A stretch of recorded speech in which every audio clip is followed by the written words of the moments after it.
Ces derniers jours ont été marqués par la présentation du budget 2017 en Conseil des ministres, dont l'une des mesures phares est le prélèvement à la source qui entrera en application dès 2018. L'UNAPL a émis de nombreuses réserves sur cette réforme qui aurait des répercussions aussi bien sur les entreprises que sur les salariés. Le prélèvement à la source, c'est comment faire simple quand on peut faire compliqué. C'est ça qu'on est en train de mettre en place.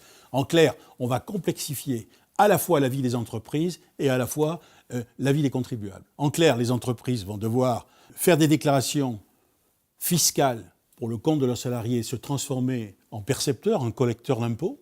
Donc ça va évidemment compliquer énormément notre tâche puisque nous allons tenir compte de la situation sociale, de la situation patrimoniale, enfin bref, de toute l'évolution qui concerne la vie privée de nos salariés, dans laquelle nous allons rentrer, dans laquelle il n'y aura pas de secret entre l'entreprise d'ailleurs et le salarié. Et puis le contribuable continuera à faire des déclarations fiscales comme il avait l'habitude de le faire. Ça veut dire qu'il connaîtra réellement son imposition qu'au mois d'août, comme aujourd'hui. Donc franchement, on se demande où est la simplicité dans tout ça, si ce n'est que pour les entreprises, ça va être insurmontable. Nous prévenons, et tout ceci sans aucune compensation financière, alors que quand même le minimum du minimum aurait été de compenser les coûts indus par cette réforme de prélèvement à la source.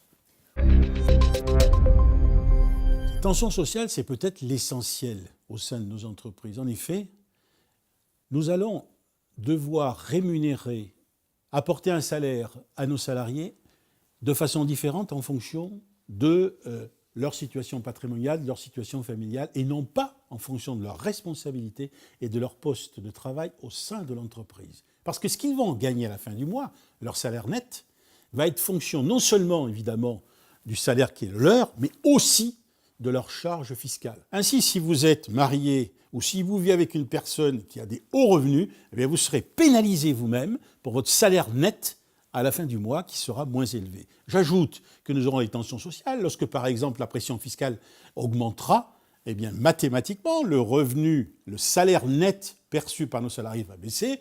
Et donc, la tendance sera évidemment de revendiquer des revalorisations salariales, et c'est tout à fait normal.